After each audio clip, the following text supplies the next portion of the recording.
Super Saravana Stores. GT Holidays, South India's #1 travel brand. You know you are special when you're with GT Holidays.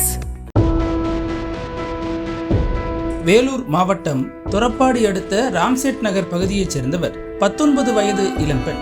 கல்லூரி 2ஆம் ஆண்டு படித்து வரும் மாணவியை அரியூர் ஜீவா நகரைச் சேர்ந்த 19 வயதான விக்னேஷ் என்ற இளைஞன் ஒருதலையாக காதலித்து வந்ததாக கூறப்படுகிறது. 12ஆம் வகுப்பு வரை மட்டுமே படித்துள்ள விக்னேஷ் அதன் பிறகு கல்லூரிக்கும் செல்லாமல் வேலைக்கும் செல்லாமல் ஊர் சுற்றியதாக கூறப்படுகிறது. இந்த நிலையில்தான் கல்லூரி மாணவியை விக்னேஷ் ஒருதலையாக காதலித்தாராம். ஆனால் மாணவி தொடர்ந்து விக்னேஷின் காதலுக்கு மறுப்பு தெரிவித்துள்ளார். இந்த நிலையில் சம்பவத்தன்று மாணவி கல்லூரி செல்வதற்காக காலை வீட்டிலிருந்து புறப்பட்டுள்ளார். ராம்செட் நகர் பகுதியில் சென்று கொண்டிருக்கும் போது அங்கு வந்த விக்னேஷ் மாணவியிடம் பேச்சு கொடுத்துள்ளார். அப்போது தன்னை காதலிக்கும்படியும் வற்புறுத்தியுள்ளார். ஆனால் மாணவி இதற்கு மறுப்பு தெரிவிக்கவே இருவருக்கும் இடையே வாக்குவாதம் ஏற்பட்டுள்ளது.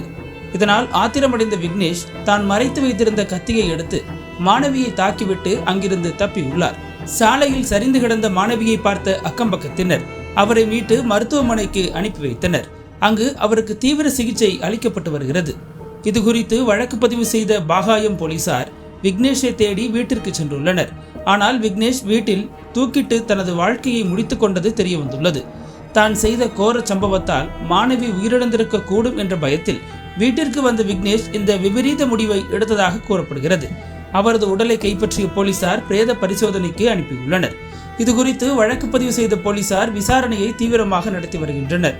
ஒருதலை காதல் விவகாரத்தில் மாணவி தாக்கப்பட்டு தீவிர சிகிச்சையில் இருப்பதும் சம்பந்தப்பட்ட இளைஞர் விபரீத முடிவை எடுத்துள்ளதும் அந்த பகுதி மக்களிடையே பெரும் அதிர்ச்சியை ஏற்படுத்தியுள்ளது.